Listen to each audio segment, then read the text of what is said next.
Olá, meu nome é Ricardo Galvão, sou criador do canal Usina de Programador e especialista na formação de novos programadores, e hoje eu estou aqui para te contar 4 erros que programadores novos cometem e não deveriam cometer, porque isso realmente acaba com a carreira antes dela mesmo começar. Então, desde já, se você ainda não é inscrito, se inscreva no canal, ative o tradicional sininho aí para receber as notificações quando a gente tiver soltar novos vídeos, e vamos para a vinheta.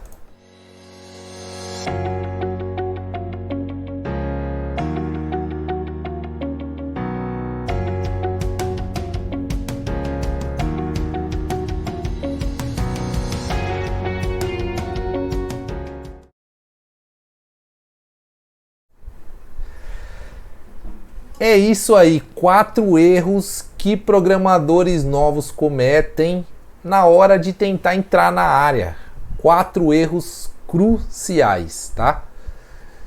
Vamos lá. Os erros estão aqui na tela aqui do lado, então eu vou dar uma desviada aqui de rabo de olho para poder ver os erros aí, beleza? Então, o primeiro erro é acreditar nos outros programadores, nos choramingões por aí, que a gente sabe que tá lotado, tá assim, ó. Tá assim de chorão aí, falando que é ruim, que é isso, que é aquilo, que é cansativo, que ganha pouco, que isso, que aquilo, um monte de chororô, tudo papo furado. Tem muita vaga ruim, mas tem muito mais vaga boa do que vaga ruim. Cabe a você saber selecionar na hora de procurar a sua, saber se impor, saber pesquisar. Da mesma forma, quando você vai procurar uma namorada para casar, você vai procurar uma empresa para trabalhar, é o mesmo princípio. Se você chega lá e percebe que a empresa é uma bagunça, você pula fora, né? Mas o que acontece? Muita gente vai, se candidata para qualquer vaga chinfrinha aí, depois fica aí choramingando e pôr a culpa no mercado. Na verdade, a culpa não é do mercado, porque se as pessoas escolhessem melhor as empresas onde trabalham, essas empresas ruins iam melhorar, naturalmente. Mas, como elas sabem que sempre tem um perdido lá para trabalhar com eles, então para eles não faz a mínima diferença. Então, qual que é o primeiro erro que as pessoas cometem que você não vai cometer? Cair nesse papo furado de que tá ruim, que não sei o quê, que o recrutador não reclama, não responde, isso é normal, tá? Mas que é ruim, que os projetos isso, que é aquilo, que a linguagem é difícil, que para ser programador você tem que ser o mestre o mito, o sabedor de todos os temas do planeta, andar sobre as águas, falar com os golfinhos, não é nada disso. Você precisa ser uma pessoa esforçada, ter método, saber a sequência. Se você segue meu canal, muita dica eu já dou aqui para quem está começando. O pessoal tem dificuldade às vezes para fazer a transição daquele estudo mais básico para um projeto um pouco mais sério. Mas por que as pessoas têm dificuldade em fazer a transição? Porque quando chega na hora de fazer a transição, em vez dela pegar um problema um pouco mais complexo, um desafio maior, não. Ela vai para a internet perguntar qual curso que ela faz, para quem que ela pergunta, o que ela estuda, quando na verdade ela simplesmente devia olhar ao redor, pegar um problema, sei lá, um problema qualquer aí do seu bairro, criar um aplicativo para denunciar buraco na rua, criar um site para pessoal mandar mensagem onde tem escola próxima do seu bairro. Cara, tem tanta coisa aí que pode ser feita para ajudar o próximo ou para te ajudar, para ajudar o vizinho, para ajudar qualquer pessoa, não é mesmo? Então, o que falta um pouquinho é força de vontade para as pessoas. Então, bota a força de vontade aí, dá um gás aí na força de vontade e vamos que vamos. Não cai nessa papagaiada aí de achar que tudo é ruim, que não tem nada disso, tá? Então, vai lá, começa a impor novos desafios maiores para você, que a sua vaga vai aparecer com certeza. Segue firme que vai dar certo, beleza?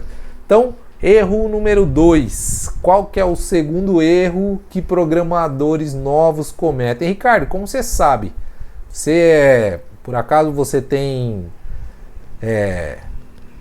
Você adivinha as coisas? Você é mentalista? Não.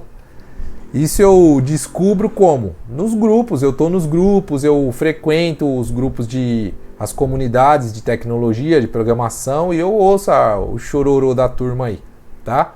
Então, por isso que eu estou te falando, não caia no vício dos mais velhos de ficar só reclamando, tá? Olhe sempre com bons olhos, que aí você vai ser recompensado. O segundo erro, vamos lá. O segundo erro do programador novo é querer estudar a matéria toda. É impossível estudar a matéria toda, meu povo. Quando você foi para a escola, por acaso, quando você chegou na aula de matemática, você estudou a matéria toda? Ou quando você chegou na faculdade, você viu um outro negócio que você nunca imaginou que existia? E se você for fazer doutorado, vai ter um outro negócio que você nunca pensou que existia de matemática. Mas você nunca vai saber tudo. Por mais que você avance os níveis, você nunca vai saber tudo. Eu trabalho com programação há 15 anos e até hoje, todo dia eu aprendo alguma coisa diferente. Ou eu entendo alguma coisa que eu uso desde lá de trás e que agora que eu vou entender como é que raiz aquilo funciona. Isso é natural da vida. Isso acontece desde lá do motorista até o policial lá. O cara que trabalha lá no BOPE, você acha que ele sabe tudo? Não tem como ele saber tudo. Cada dia é uma situação diferente. Ontem ele enfrentou uma briga de um jeito, amanhã a briga é de outro jeito. E ele vai ter que lidar de uma forma diferente.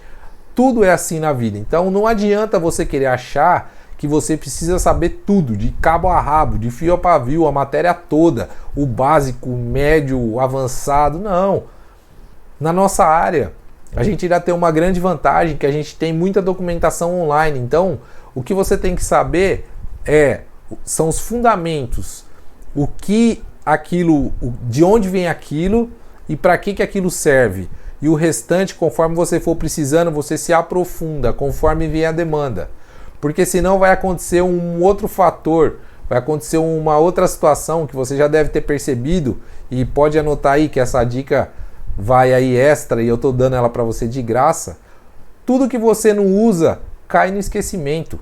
Você pode estudar a linguagem mais legal hoje, virar o sabido da linguagem hoje.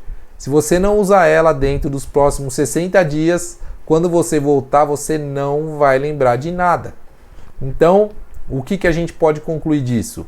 Que não adianta querer estudar tudo, a menos que você vá usar. Então, estude direcionado.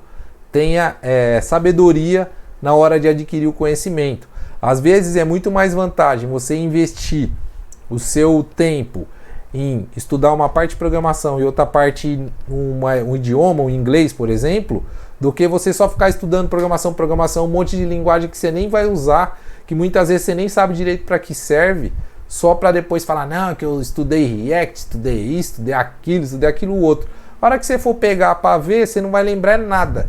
Aí você vai ter que voltar tudo lá no começo, tudo de novo, e você vai ter perdido um tempo danado. Então, você já sabe que você nunca vai saber tudo, tá? Então não adianta querer estudar tudo. O que você tem que estudar? Ricardo, o que eu tenho que estudar? Qual que é a dose do que eu tenho que estudar? Né? Os meus alunos, eles sabem mais ou menos até onde tem que estudar. Por quê? Porque a gente está sempre se testando. Né? Então, de acordo com o que o mercado cobra da gente, eu tenho como transmitir para eles até onde tem que estudar. Até o momento que eu falo, ó, agora você está pronto, pode ir que já dá para desenrolar e tocar um projeto. Beleza? Então, vamos para o terceiro erro que programadores novos cometem. Que esse aqui é para a vida, todo mundo faz isso, mas é um erro crucial assim. Ficar lamentando quando não passa numa entrevista, como quando toma um não na entrevista, quando toma uma carada numa entrevista, quando toma uma paulada na cabeça numa entrevista. A pessoa fica se achando o resto do mundo. A pessoa fica um mês triste, amuado, de cabeça baixa, achando que o mundo acabou, que ele não presta para nada, que não compensa. Aí já vem todo aquele pensamento Aí você entra num grupo, aí você chega lá, você vê um monte de gente.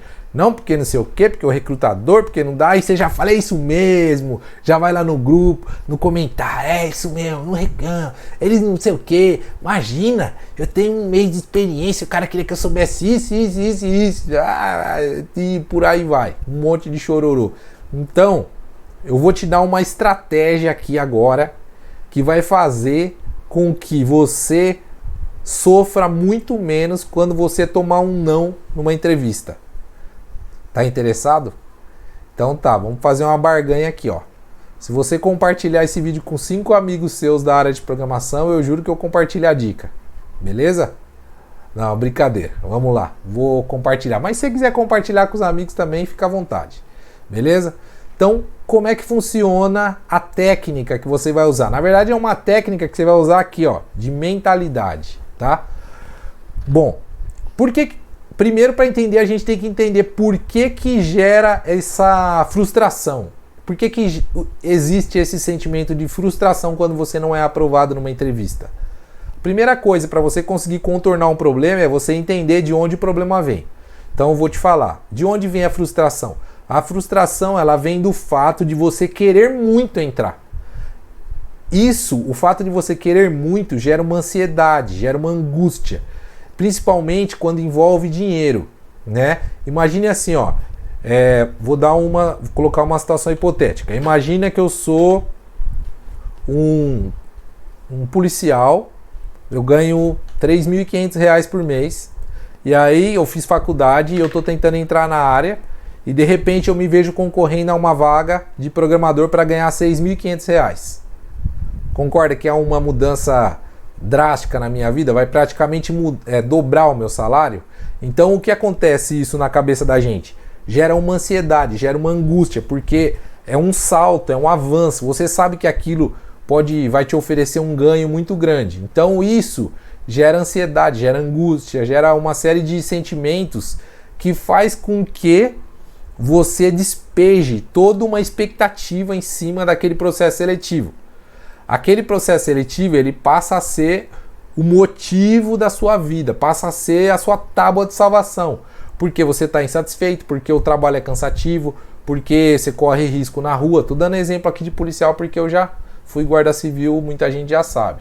Tá? Então, isso gera toda uma expectativa, você joga todas as suas frustrações com a profissão que você está hoje e transforma isso tudo em expectativa e carga nesse processo seletivo. Aí você chega lá, o recrutador, na dele, né, ele está no controle, ele acha que ele está no controle, e nessa situação onde você está muito angustiado, ele acaba realmente estando no controle, e aí ele chega para você simplesmente e diz assim: pô, Ricardo, ó, eu vi aqui seu currículo, vi que você é um cara esforçado, mas infelizmente a gente vai contratar um outro rapaz aí e tal, que ele é mais novo, ou ele se formou numa outra faculdade, ou não, ele sabe uma linguagem a mais aqui que a gente vai usar. Ele vai jogar um lero-lero para você para justificar o fato de você não ter sido contratado. E essa expectativa que você gerou, nesse momento, acaba de ir por água abaixo. Você vai ficar destroçado. Por quê? Porque você tinha colocado todas as esperanças da vida, de todos os seus problemas, a solução era aquela. Era ali que estava. E aquilo acabou de acabar. E aí, de repente, você olha para o lado e fala: puxa vida, ferrou. Agora eu vou ter que continuar aqui onde eu tô, vivendo isso aqui que não tá legal. E lascou-se. Aí qual que vai ser a reação automática que você vai ter? Ficar moado, decepcionado, triste, vai pro sofá, aí vai ficar uns 2 meses aí sem arriscar mandar um currículo de novo, de medo de se repetir a situação, tá? Então, acho que acabei de tirar um fantasma da sua cabeça, ou não? Na verdade não, porque falta o pulo do gato. Qual que é o pulo do gato nessa situação? Bom, Ricardo, legal, já entendi o que gera a minha frustração. Na verdade é a expectativa, eu que gero a frustração, porque a expectativa é minha, né? Que é uma expectativa parecida do rapaz quando vai conhecer aquela garota mais bonita da escola, e da garota quando vai conhecer o rapaz mais bonito da escola. você vai com toda aquela ânsia, aquela expectativa de que dê certo, e aí quando não dá a gente fica triste, é o mesmo sentimento. Você já entendeu de onde vem a frustração. Então, agora como que você vai fazer para isso não te pegar mais? A receita é tão simples, ela está debaixo do seu nariz e você nunca percebeu, né? Como dizem por aí, as grandes soluções estão nas coisas mais simples. Por isso é que poucas pessoas percebem. A grande solução para você driblar isso é você inverter o pensamento. Ao invés de você achar que aquilo é a tábua da sua salvação, o que você tem que fazer? Fazer aquilo virar uma coisa leve e uma coisa corriqueira. Então você tem que construir na sua cabeça um pensamento da seguinte forma: essa entrevista está me separando da vida que eu estou hoje para a vida que eu quero ter. Ou melhor, essas entrevistas. Por quê? Primeiro, a pessoa ela sabe que não é uma entrevista só, de que aquilo é só um passo em direção ao destino dela. Se ela não passar em uma entrevista, ela vai ter várias. Então, cada entrevista que você não passar, ao invés de você pensar, deu fezes, me lasquei, você vai pensar, estou a uma entrevista de conseguir a minha vaga. E você vai pegar todo aquele sentimento que deu errado, vai fazer uma análise, ver o que você fez, o que pode melhorar, juntar tudo aquilo e ir para a próxima mais fortalecido. Por quê? Porque você sabe que é estatístico, de X entrevista que você fizer, você vai ser aprovado em uma. Não tem como dar errado. É igual casamento, sempre vai existir uma pessoa para outra. Uma tampa sempre tem uma panela. Então, a partir do princípio que você tem uma fé, uma crença inabalável de que você vai conseguir trabalhar como programador, a entrevista que você não passar vai ser mais uma rumo à entrevista que você vai conseguir. Quando você enfia isso na sua cabeça e você acredita de verdade que você vai ser programador, custe o que custar, de um jeito ou de outro, e que ninguém vai te segurar, quando você for reprovado numa entrevista, você vai saber que aquilo ali é um processo. Na próxima você vai estar melhor, na próxima você vai estar melhor, na próxima você vai estar melhor, até o dia que vai casar a empresa, o entrevistador, você, a vaga, os requisitos, vai acontecer uma união X que vai dar certo, o cara vai falar, pô, você é o cara que eu tava procurando, você vê? Eu vejo que você não tem muito conhecimento, mas realmente o projeto nem requer tanto assim, a gente tem um pessoal mais sênior aqui que vai te ajudar e tudo mais, e aí, voilá, você estará empregado, beleza? Então, ó, prometi falar 4 erros, falei 2 e já dei uma dica valiosíssima aqui para você, beleza? Então vamos pro... Não, falei 3 erros, vamos pro 4º e último erro. Qual que é o 4º e último erro que pode lascar esse terceiro que eu acabei de falar também? Toda essa frustração aí pode juntar tudo e virar um angu de gato e você tem que fugir disso. É justamente ficar lamentando quando a vaga tem um monte de requisito. Tem 10 requisitos a vaga lá. Você tem que saber PHP, JavaScript, CSS, HTML, Git, teste. Gente, o mercado é assim. Você tem que estar sabendo já. É assim e pronto.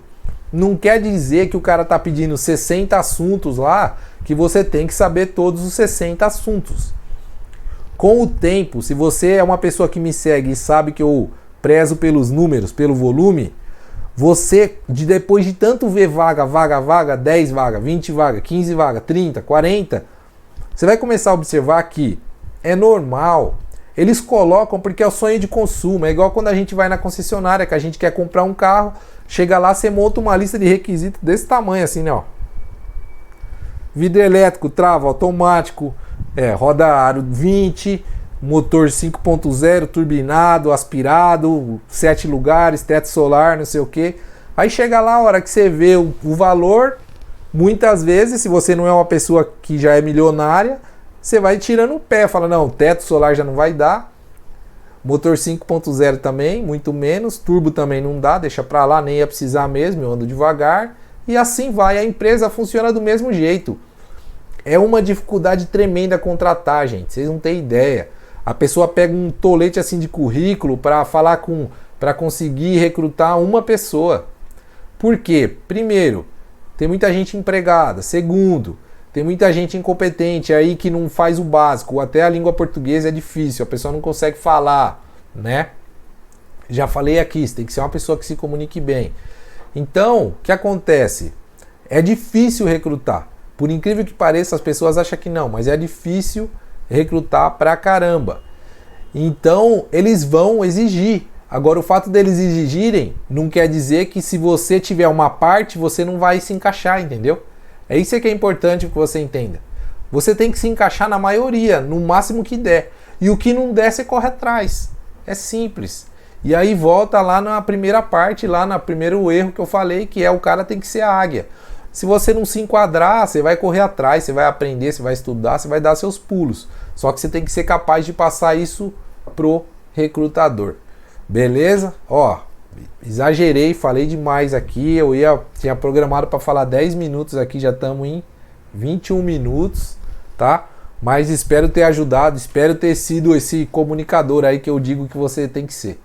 Beleza? Então, por hoje é só. Se você gostou do vídeo, é só clicar no joinha lá que você vai estar ajudando bastante a gente aí e ajudando outras pessoas também a conseguirem se colocar no mercado de trabalho como programador. Beleza? Então, por hoje é só. Um forte abraço e até o próximo vídeo.